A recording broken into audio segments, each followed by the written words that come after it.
ईद उल अज़हा की तैयारियों की बात कर लेते हैं। ईद में सिर्फ 2 दिन बाकी रह गए हैं और महंगाई ने ख़रीदारों के साथ साथ व्यापारियों को भी परेशान किया है। कहते हैं कि शहरी कम कीमत में जानवर खरीदना चाहते हैं, जो नामुमकिन है। राबेल अशरफ की रिपोर्ट देखिए। जानवरों के ऊंचे दाम, खरीदार परेशान। कराची में जगह जगह मवेशी मंडियां सज गईं। महंगाई और शहरियों की अदम तवज्जो के सबब व्यापारियों में तशवीश की लहर दौड़ गई है। मलीर की मवेशी मंडी के व्यापारियों का शिकवा है कि शहरी इतनी महंगाई में भी सस्ते जानवरों की तलाश में हैं। पहले 80 से 1 लाख रुपए में मिलने वाला जानवर इस वक्त 2 लाख में फरोख्त हो रहा है। 10,000 जानवर पे खर्चा आ रहा है, 5,000 आड़त लग रही है, 1500 रुपये बन भूसा है। जानवर वाले रेट लगा रहे हैं लाख, सवा लाख, छोटा लाख रुपए का लेते हैं खीरा बच्चा। लेने वाले फिर देखते हैं 4 दांत ना हो, 2 दांत हो। ये दाम नहीं लगा रहे, दाम कच्चा लगा रहे हैं। व्यापारी कहते हैं रोजाना मवेशियों के खाने पर हजारों रुपए खर्च होते हैं। मंडी लाने के लिए एक जानवर के 5,000 रुपए अदा करना पड़ते हैं। जानवर फरोख्त होने तक सारा खर्चा हमें पूरा करना होता है, तो कैसे सस्ता जानवर फरोख्त करें। कैमरामैन फरहान के साथ राबेल अशरफ, सिटी 21। ईद में 2 दिन बाकी रह गए हैं। मवेशी मंडियों में रश है। नॉर्दर्न बाईपास पर सजी मवेशी मंडी में कीमतों को लेकर बहसो तकरार जारी है। कीमतें ज़्यादा होने से व्यापारी और ख़रीदार दोनों परेशान हैं। व्यापारियों के अखराजात बढ़ने की दलीलें सामने आ रही हैं, जबकि शहरियों का ज़्यादा कीमतें होने का शिकवा भी देखने में आ रहा है। मोहम्मद हमाद से ताज़ा तरीन सूरत हाल ले लेंगे। मवेशी मंडी में वो मौजूद हैं। बताइएगा हमाद, क्या सूरत हाल है? दफ़ा नादरन बाईपास पर लगाई गई है। इस मवेशी मंडी में जो है 13 ब्लॉक्स कायम किए गए हैं, जिनमें से 2 वीआईपी ब्लॉक्स हैं और 11 जो है जनरल ब्लॉक्स हैं, जिसमें मवेशियों की जो है इस वक्त भरमार है। बताया जा रहा है कि 7.5 लाख जानवर यहाँ पर मजमूई तौर पर लाए गए थे, जिसमें से 4 लाख जानवर जो है फ़रोख्त हो चुके हैं। लेकिन अब भी जो है जानवर आने का जो है सिलसिला यहाँ पर जारी है। ईद में जो है 3 रोज़ जो है बाकी रह गए हैं। आज सुबह सवेरे हमने देखा कि शहरियों की जानिब से जो है जानवर की ख़रीदारी के लिए यहाँ पर हमें रश नज़र आया। कुछ लोग तो यहाँ पर रात से ही मौजूद हैं, लेकिन उनको अभी तक उनकी रेंज के मुताबिक जो है जानवर नहीं मिला, जिसकी वजह से वो रात से यहाँ पर मौजूद हैं। लेकिन कुछ लोग ऐसे भी हमें यहाँ देखने में हमें नज़र आए जो सुबह यहाँ पर आए हैं और उनका जो सौदा है वो फौरी आधे 1 घंटे में बन गया, तो फौरी तौर पर जानवर ख़रीद कर यहाँ से रवाना हो गए हैं। यहाँ पर अगर मैं अपने कैमरामैन इब्राहिम से कहूँगा कि वो थोड़ा सा दिखा सकें कि हमने देखा है कि इस वक्त एक ब्लॉक में मैं मौजूद हूँ। यहाँ पर जानवरों की एक बड़ी तादाद है यहाँ पर, जिसमें शहरी यहाँ पर आके जो है सौदा बनाने की कोशिश भी कर रहे हैं और जो है यहाँ पर जानवर ख़रीद रहे हैं। और यहाँ पर हमने देखा कि ज़्यादातर जो नौजवान लड़के हैं वो यहाँ पर आके जो है सौदा बनाने की कोशिश कर रहे हैं और जानवर ख़रीद रहे हैं। अभी सूरत हाल कुछ यूँ है कि आवाम की जानिब से कहा जा रहा है कि उनकी रेंज के मुताबिक जो है जानवर थोड़ा मिलना यहाँ पर मुश्किल हो गया है उन्हें, क्योंकि व्यापारियों के जो रेट हैं वो थोड़े हाई हैं, जिसकी वजह से जानवर लेने में थोड़ी मुश्किलात जो है पेश आ रही है। शहरी ये भी कहते हैं कि जो है यहाँ पर जो है दूर दराज मंडी है, क्योंकि शहर से फिर यहाँ पर आना उसमें थोड़ा वक्त लग जाता है। साथ ही साथ जो है यहाँ पर जो व्यापारी हैं उनसे भी बात करने की कोशिश करते हैं कि उनका क्या कहना है। आप मुझे बताइएगा, आपके पास जो जानवर खड़े हैं कितनी रेंज में खड़े हैं और अब तक कितने जानवर बिक चुके हैं? 2.5 से जो है ना लेकर रेंज में हमारे 1.5 लाख तक है। हमारे 25 जानवर थे, उनमें से जो है ना 6 बिके और बकाया खड़े हुए हैं। जो 2.5 का उधर का खरीद है, इधर मांगते हैं 1.5 लाख का।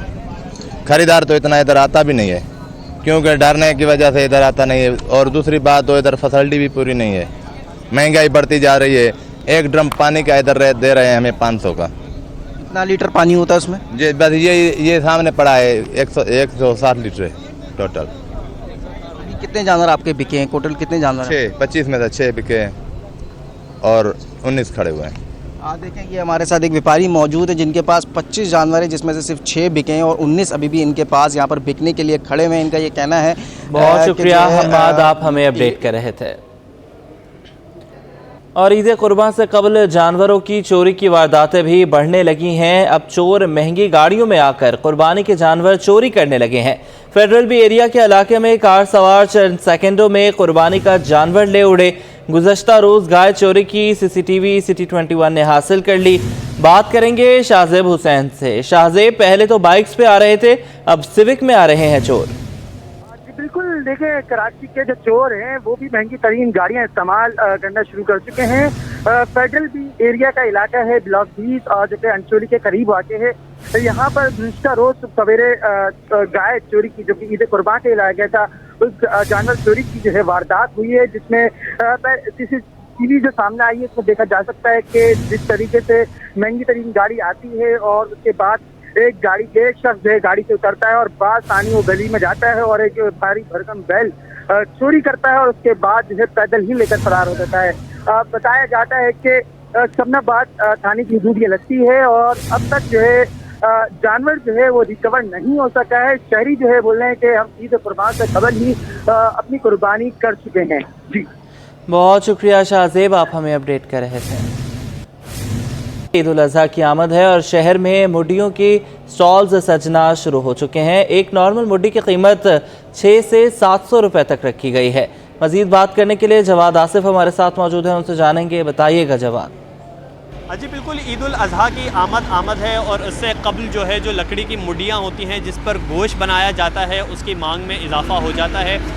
इस साल इसकी कीमतें क्या चल रही हैं, क्या सूरत है, ख़रीदारी है या नहीं? हमारे साथ दुकानदार मौजूद हैं, उनसे पूछते हैं। अब बताइएगा क्या कीमतें चल रही हैं, ख़रीदारी है यानी एक मुड्डी की?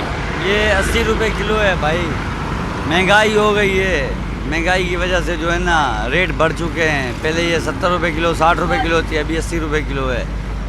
80 रुपये किलो। अच्छा बताएगा ये कौन सी लकड़ी की बनी होती है और कहाँ से लाते हैं आप? ये सिंध से आती है, कीकर की लकड़ी होती है, कीकर की। अच्छा, मैं अगर इस मुड्डी की बात करें, ये जो हमें नॉर्मल साइज़ की नज़र आ रही है, कितने रुपए की है? कितनी इसकी? 500 से 600 तक की पड़ती है। और आवाम को कितने तक की देंगे? आवाम को 650 700 तक की। 650 तो आप क्या समझते हैं, पिछली बार की बनिस्बत इस साल कीमतों में इजाफा है? हाँ बिल्कुल है।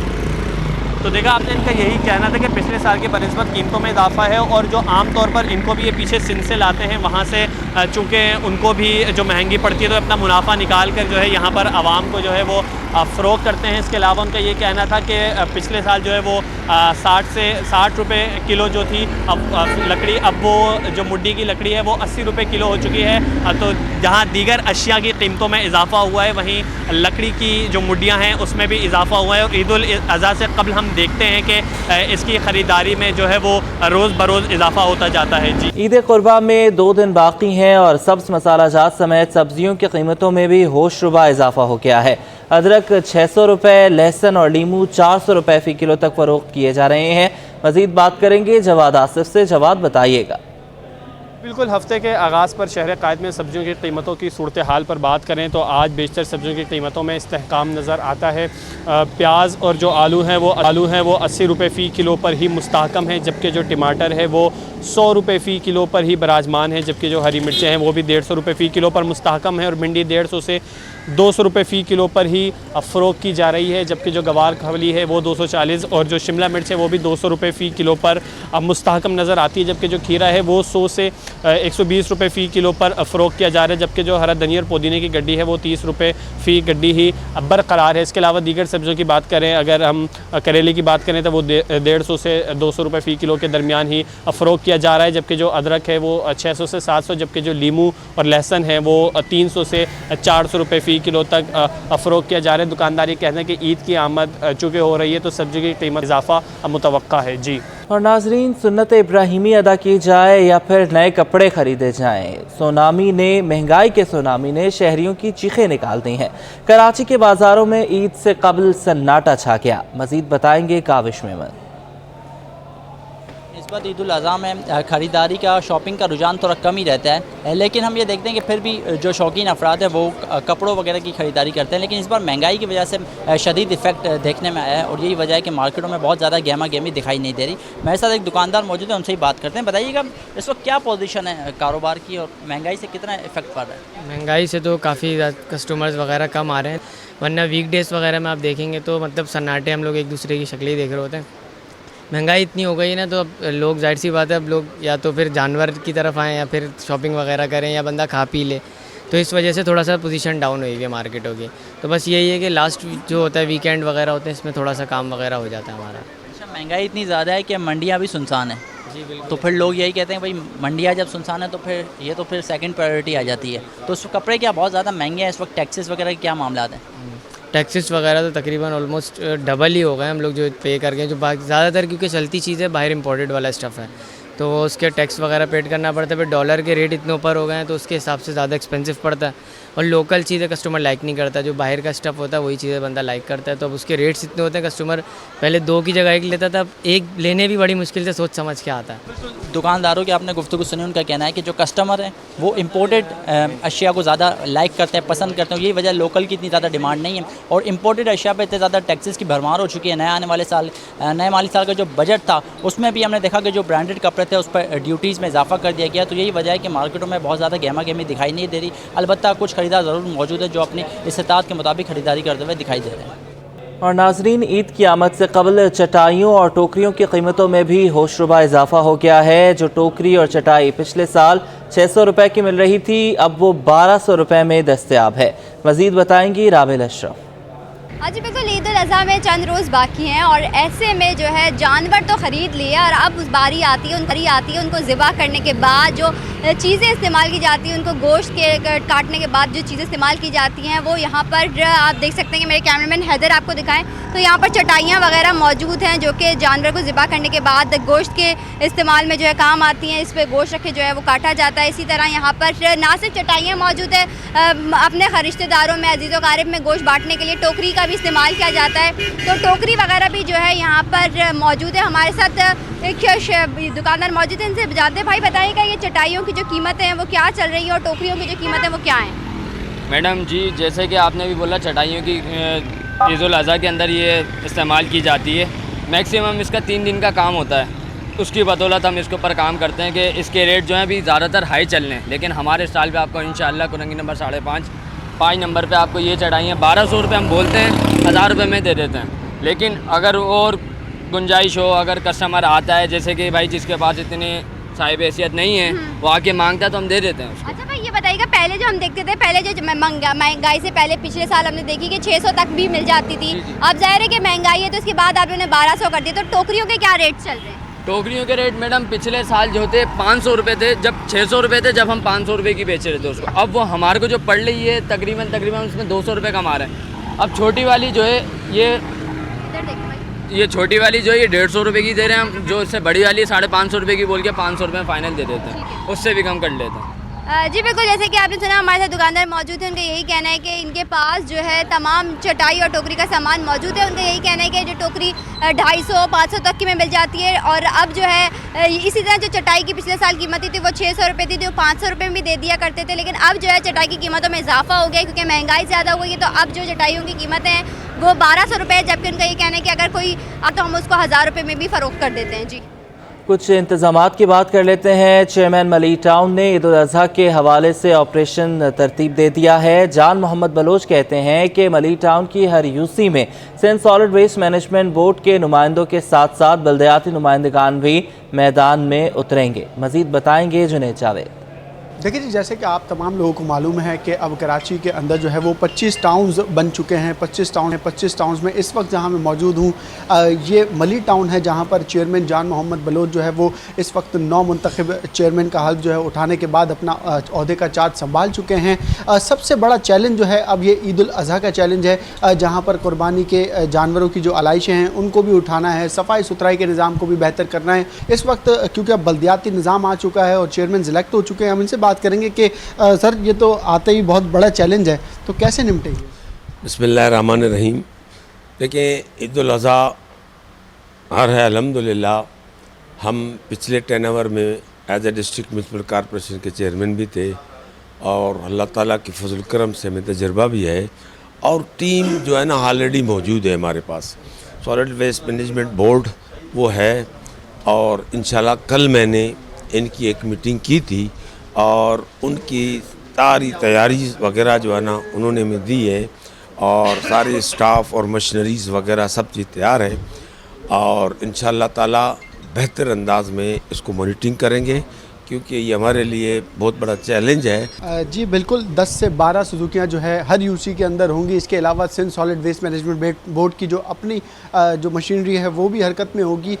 इस पूरे इंतज़ाम को संभालने के लिए खुसूसी तौर पर मली टाउन के अंदर जो है वो एक राब्ता नंबर भी दिया जाएगा। नीचे यूसी नाजिम और यूसी के वाइस चेयरमैन जो होंगे आवाम से राब्ते में ही रहेंगे। जी बुलेटिन में आगे बढ़ें, कुछ दीगर खबरें शामिल करें। आपको बताएं कि प्रीमियर गवर्नमेंट कॉलेज की मनमानियां उरूज पर पहुंच गई हैं।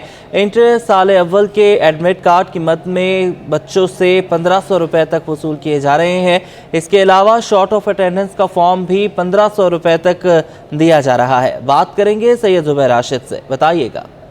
हाँ जी, देखें, फर्स्ट ईयर के इम्तिहानात जो कि 5 जुलाई से शुरू हो रहे हैं, उसके एडमिट कार्ड जो है वो तैयार हो चुके हैं। एडमिट कार्ड और कॉलेजेस के बाहर जो है एडमिट कार्ड के लिए बहुत लंबी कतारें भी हमें देखने को नज़र आ रही हैं। लेकिन कॉलेज इंतज़ामिया की मनमानियाँ जो है वो उरूज पर जा पहुँची हैं।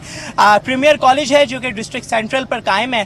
यहाँ पर कॉलेज इंतज़ामिया अपनी मनमानियाँ जो है करती हुई हमें दिखाई दे रही है। तालिब इल्मों से नाजायज़ जो है पैसे वसूल किए जा रहे हैं। हालांकि इससे कबल 2 से 3 साल पहले वज़ीर आला सिंध सैयद मुराद अली शाह साहब की जानिब से यह ऐलान किया गया था कि कॉलेज इंतज़ामिया किसी भी मद में कोई भी पैसा तालिब इल्मों से नहीं ले सकती। लेकिन एडमिट कार्ड के हुसूल के लिए जो तालिब इल्म प्रीमियर कॉलेज में जा रहे हैं, उनसे जो है 1500 रुपये फ़ी बच्चा जो है वसूल किया जा रहा है। इस वक्त एक तालिब इल्म हमारे साथ मौजूद है, आपको बताते हैं। मुझे बताएं क्या कितने पैसे आपसे लिए हैं और किस किस चीज़ों के पैसे लिए? 1500 रुपये जो है वो एडमिट कार्ड के लिए अलग लिए, और ये फॉर्म है इसके 1500 रुपये अलग लिए हैं। और बाकी अगर किसी बच्चे का एडमिट कार्ड है वहाँ पे तो वो बोलने के अभी जो है ना आपका यहाँ नहीं, आप 12 बजे आओ। तो इस तरह करके वो वेट भी बहुत ज़्यादा करवा रहे हैं। तो ये मसले चल रहे हैं। अब क्या करें, हम 1500 रुपये नहीं देंगे तो वो फिर एडमिट कार्ड नहीं देंगे। हमारे तो साल का करियर का मसला है, हमें तो देने पड़ रहे हैं। साल के करियर का मसला है। 2 बातें इन्होंने बताई। एक तो बात ये बताई कि भाई जहां पर गवर्नमेंट सेक्टर में 9 बजे जो है हर फर्द को पहुंचना जो है जरूरी है, और यहां पर इन्होंने बताया कि प्रीमियर कॉलेज में 9 बजे के बदले 12 बजे जो है इंतजामिया यहां पर आती है। उसके बाद जो है एडमिट कार्ड फराहम किए जाते हैं और अपने ही एडमिट कार्ड के लिए 1500 रुपए जो है वसूल किए जा रहे हैं। दूसरी जानिब जो शॉर्ट ऑफ अटेंडेंस का जो फॉर्म है उसकी मद में भी 1500 रुपए जो है वसूल किए जा रहे हैं। मतलब कुल मिलाकर इस बच्चे से 3000 रुपए प्रीमियर कॉलेज की इंतजामिया ने वसूल कर लिए हैं। तो दावे जो हैं डीजी कॉलेज के और आरडी साहब के, रीजनल डायरेक्टर साहब के दावे जो हैं धरे के धरे रह चुके हैं, जहां पर वो लोग कहते हैं कि कॉलेज इंतजामिया जो है बहुत मुतहरिक है और बहुत काम कर रही है। तो उसी तरह जो है एडमिट कार्ड के हुसूल के लिए और जो दीगर जो डॉक्यूमेंट्स है उसके हुसूल के लिए तालिब इल्मों से नाजायज जो है पैसे वसूल किए जा रहे हैं। प्रीमियर कॉलेज की इंतजामिया जो है उनकी जानिब से ये पिंडोरा बॉक्स जो है वो खुल चुका है।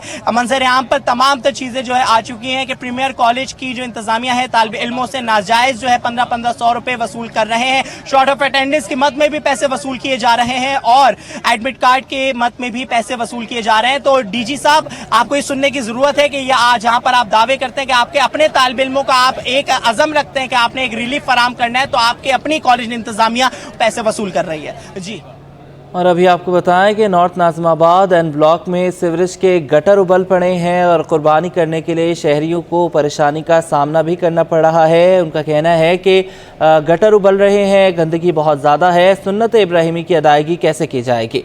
बात करेंगे रिजवान अहमद से। रिजवान, बताइएगा।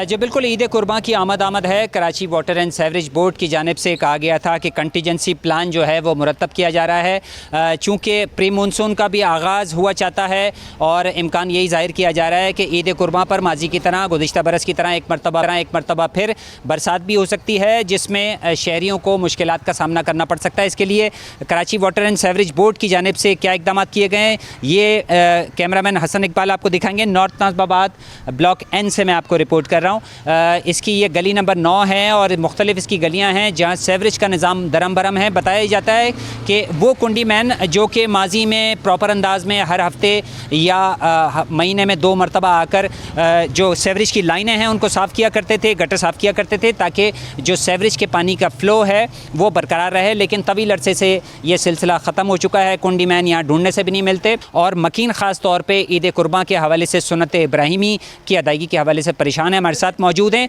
इनसे बात करते हैं। सर फरमाइएगा, क्या सूरत हाल है ये सेवरेज की और आपको मज़ीद क्या परेशानी लाहक है ईद के हवाले से? जनाब, पहले तो मैं ये कहूँगा कि ये ऐसी जगह है जहाँ से मस्जिद जाने का रास्ता है, पार्क है, फैमिली पार्क, उनके लिए बहुत मुश्किल है। रोज़ाना फैमिलीज़ आती हैं, रोज़ाना नमाज़ी जाते हैं, बहुत तकलीफ़ में है वो। मतलब उनको जाने के लिए कोई रास्ता और कोई है ही नहीं, क्योंकि एक ही एंट्रेंस है और ये काफ़ी दिन से ये ख़राब ये सिलसिला ये सेवरेज का प्रॉब्लम है। कोई सुनाई नहीं होती है, जाके भी बोलो तो कोई मतलब रिस्पांस नहीं होता है। बड़े साहब आप भी बताइएगा मुझे कि कहा यह जाता है कि जहाँ सीवरेज का पानी सड़कों पे बह रहा हो वहाँ पे हशरातुल्लाह खास तौर पे मच्छर मक्खियों की भरमार हो जाती है, बीमारियों का क्या रेशो है इस गंदगी की वजह से? बहुत ही मच्छर इतने हैं कि अगर पंखा ना चलाएं तो सो नहीं सकते, और ख़ासकर नमाज के लिए और ख़वातीन बच्चे जो पार्क के लिए आते हैं उनके लिए आना जाना अजाब हो चुका है। बिल्कुल कहा यह जा रहा है कि सूरत हाल इंतहाई गंभीर हो चुकी है और ख़दशे का इज़हार किया जा रहा है कि अगर बारिशें हो गई या ईद का त्यौहार आया तो पानी का इस्तेमाल बढ़ेगा और सीवरेज का निज़ाम वैसे ही चौक है, तो लोग जो है परेशानी से और ख़दशात से दो चार हैं कि शायद सुन्नत इब्राहिमी की अदायगी भी उनके लिए इंतहाई मुश्किल बन जाए। फौरी तौर पर Karachi water and sewerage board के अमले से किया जा रहा है कि इस मसले को हल किया जाए। जी, कारोबारी हवाले से खबर शामिल करेंगे। IMF प्रोग्राम की बहाली के बाद रुकावटें जो हैं वो दूर होना शुरू हो गई हैं और हफ्ते के पहले रोज़ पाकिस्तान स्टॉक मार्केट में ज़बरदस्त तेज़ी देखी जा रही है। मज़ीद तफसीलात हासिल करेंगे वसीम इफ्तिखार से। वसीम बताइएगा। आज बिल्कुल कारोबारी हफ्ते का आज पहला रोज़ है और पहले रोज़ ही हम देख रहे हैं कि पाकिस्तान स्टॉक मार्केट में ज़बरदस्त तेज़ी देखने में आ रही है और मुख्तलिफ सेक्टर्स में शेयर्स की खरीद फरोख्त का सिलसिला जारी है। और जब मार्केट का आगाज़ हुआ तो हमने देखा था कि 100 इंडेक्स में इब्तिदा में जो है वो तकरीबन 400 पॉइंट्स, उसके बाद 500 पॉइंट्स, 700 पॉइंट्स का इजाफा हुआ और अभी भी हम देख रहे हैं कि मार्केट जो है वो तकरीबन 1000 पॉइंट्स तक गई है। 100 इंडेक्स में हमने देखा है कि बतदरीज पॉजिटिव इम्पैक्ट देखने में आ रहा है, मुस्बित रुझान मार्केट में भी देखने में आ रहा है। इस वक्त मेरे साथ मौजूद हैं माहिर स्टॉक मार्केट शहरियार भट्ट। इनसे जानते हैं शहरियार क्या सूरत हाल है, अचानक से हमने देखा है कि मार्केट में एकदम तेज़ी देखने में आ रही है, सरमायाकार क्या कहते हैं इस हवाले से, उनका क्या तासुर है और दूसरी चीज़ें कि बुनियादी तौर पर वजूहात क्या है? देखिए, इसकी सबसे बड़ी वजह तो IMF और पाकिस्तान के दरमियान जो डील है वो अब कंफर्म होने जा रही है। जो हम IMF और के प्रोग्राम के करीब पहुंचेंगे आप देखेंगे स्टॉक मार्केट्स को बहुत बेहतर रिएक्ट करती है, बहुत पॉजिटिव रिस्पांस देती है। और ये जिस तरह से हमने बजट अप्रूव किया है IMF की तमाम कंडीशन को मद्देनज़र रखते हुए गवर्नमेंट ऑफ पाकिस्तान ने किया, फिर अपने सफारती चैनल भी हुकूमत पाकिस्तान ने इस्तेमाल किया, खासतौर पर अमेरिका को इंगेज किया। जितने भी सफ़ीर हैं पाकिस्तान में, इसाक डार साहब ने उनसे मुलाकात की, तो उसके बाद अब IMF की डील करीब होती जा रही है। वंस हम IMF के प्रोग्राम में जाएंगे फिर हम इंटरनेशनल बोरिंग भी कर सकेंगे, फिर इंपोर्ट भी खुलना शुरू हुई है। जिस तरह से ले ऑफ्स हो रहे थे पाकिस्तान में और जितनी फैक्ट्रीज बंद हो रही थी, ऑटो सेक्टर बंद हो रहा है और इस तरह की खबरें आ रही थी, तो अब चूँकि रॉ मटेरियल इंपोर्ट होना शुरू होगा आस्ता आस्ता, तो चीज़ें बेहतर होंगी आस्ता आस्ता। तो ये सारी इम्कानात हैं जिसकी वजह से पाकिस्तान स्टॉक मार्केट इसको बेहतर रिएक्ट कर रही है। आज ये थे शहर बट जिनका कहना है कि स्टेट बैंक की जानिब से जो इम्पोर्ट पर पाबंदी उठाई गई है उसके असरात, इसके साथ साथ जो हुकूमत पाकिस्तान है उसके और IMF के दरमियान जो प्रोग्राम के हवाले से डील है वो इंतहाई उस प्रोग्राम के करीब होते जा रहे हैं। पाकिस्तानी गवर्नमेंट जो है वो इस तमाम सूरत हाल का इम्पैक्ट हम देख रहे हैं पाकिस्तान स्टॉक मार्केट में जो है वो नज़र आ रहे हैं। पाकिस्तान स्टॉक मार्केट जो है उस वक्त मुस्बित रुझान इसमें देखने में आ रहा है, पॉजिटिव परफॉर्म कर रही है और सरमायाकार जो है वो मुतहरिक हो गए हैं और शेयर्स की खरीद फैसले में जो है हम तेज़ी दिखने में आ रही है। जी, और स्टेट बैंक का दरामदाद पर आयद पाबंदी वापस लेना दुरुस्त फैसला है। एक्सचेंज कंपनीज एसोसिएशन के जनरल सेक्रेटरी जफ़र पराचा ने कहा है कि बैंकों को हिदायत की जाए कि इंटरबैंक के अलावा बैंक्स डॉलर्स का खुद भी बंदोबस्त करें। मज़ीद जानेंगे अशरफ खान से। अशरफ बताइएगा। स्टेट बैंक ने बड़ा फैसला किया है कि दरामदाद पर जो आयद पाबंदी थी वो ख़त्म कर दी और तमाम मजाज डीलर्स को ये अहकाम जारी किए हैं कि जो दरामद के लिए डॉलर फराम किए जाएँ। इसके क्या असरात होंगे जानते हैं। एक्सचेंज कंपनी एसोसिएशन के जनरल सेक्रेटरी जफ़र पराचा हमारे साथ मौजूद हैं। क्या सर दुरुस्त फैसला है ये? देखिए जनाब, बज़ाहिर तो फैसला दुरुस्त लगता है क्योंकि IMF की हमको शर्त पूरी करनी है और हमारे पे बहुत ज़्यादा सख्तियाँ हैं। लेकिन अगर ये डॉलर हुकूमत कहे कि बैंक्स को कि इंटर बैंक से लेने के बजाय अस खुद अरेंज करें, एक्सपोर्ट के सामने इंपोर्ट करें या वो अपने आप एक्सचेंज कंपनीज से ख़रीदें, तो ये अरेंजमेंट हो सकता है। नहीं तो हमारे रिज़र्व इस काबिल नहीं है कि हम इंपोर्ट के 5-5.5 बिलियन डॉलर माहाना दे सकें। सर अगर इसके साथ देखें जो वफाकी वज़ीर बहरी उमूर ने कहा 6000 कंटेनर पोर्ट पे फंसे हुए हैं, डेफरेट पेमेंट के भी हैं 50%, तो क्या ये सब सूरत हाल से डॉलर्स हो जाएंगे इतने कि हम ये क्लियर कर पाएँ? देखिए जनाब, जो 6000 कंटेनर फंसे हुए हैं हुकूमत की गलत पॉलिसी की वजह से फंसे हुए हैं। एक तो उन्होंने जो 365 डेज़ और डेफर पेमेंट और बजरिया हवाला आवाम को कहा कि आप पेमेंट कर दें, यानी कि अजीब मुल्क है ये। तो उसके हिसाब से तो हमारे पास इतने रिज़र्व ही नहीं है कि हम 6000 कंटेनर प्लस नई LCs के लिए दें। पॉलिसी ठीक करने की ज़रूरत है और एक्सचेंज कंपनीज़ को लोगों को विंडो दें कि एक्सचेंज कंपनीज से डॉलर ख़रीदें। अब ये फ़िक्र छोड़ दें कि जनाब डॉलर का रेट कहाँ जाएगा, क्योंकि डॉलर अगर आपको अपनी मईशत चलानी है तो आपको आपका जो रुपये का जो रेट है वो जो रियल टाइम एक्सचेंज रेट है उसके ऊपर लेके आना होगा।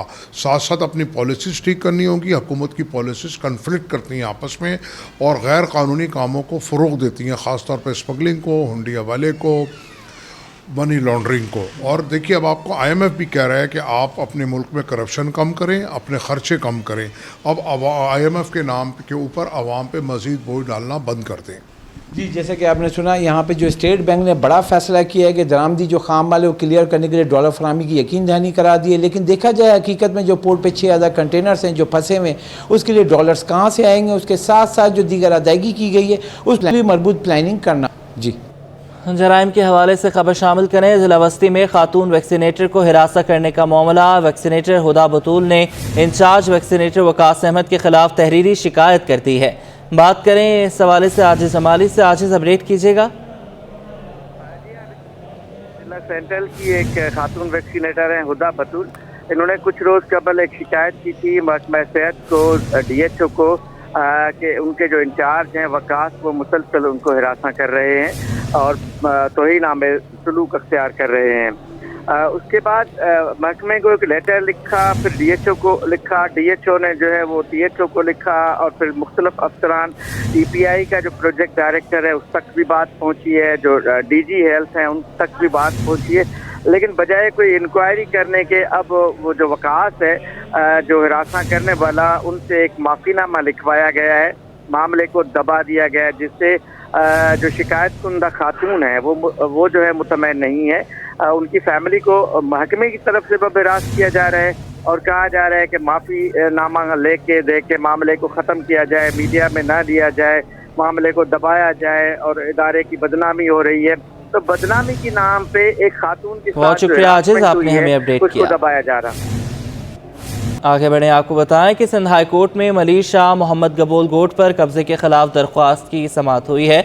बात करेंगे मुमताज़ जमाली से। जी देखें जी, इस वक्त मैं मौजूद हूँ सिंध हाई कोर्ट कराची में और मलिर के जो है शाह मोहम्मद गबोल गोट में कब्ज़े के खिलाफ दरख्वास्त पर आज समाअत हुई है। अदालत ने दरख्वास्त की फौरी समाअत की इस्तदा जो है वो मुस्तरद कर दी है, जबकि जस्टिस यूसुफ अली सैयद ने ये रिमार्क्स दिए कि रिकॉर्ड के मुताबिक ज़मीन का मुआवजा जो है वो दिया जा चुका है, और जबकि वकील दरख्वास्त गुजार का ये मौक़िफ़ है कि मुआवजा देने का ऐलान किया गया लेकिन अब तक जो है वो मुआवजा नहीं दिया गया। पहले 2010 में भी जो है सिंध हुकूमत ने ज़मीन गोट को अलाट की थी, जबकि उसके बाद अब 9.5 एकड़ पर जो है रेलवे हुकाम अपने ज़मीन पर कब्ज़ा करने जा रही है। पहले वाली ज़मीन पर का जो मुआवजा है वो मकीनों को नहीं दिया गया, अब नई ज़मीन पर जो है वो कब्ज़ा करने की कोशिश की जा रही है। वहाँ के मकीन जो हैं वो सालों से आबाद हैं, लिहाजा उन्होंने अदालत से इस्तदा की है कि फरीक़ैन को नोटिस जारी करते हुए हुक्म इम्तना दी जाए, लेकिन अदालत की जानिब से दरख्वास्त की जो फौरी इस्तदा की गई थी वो मुस्तरद की गई है।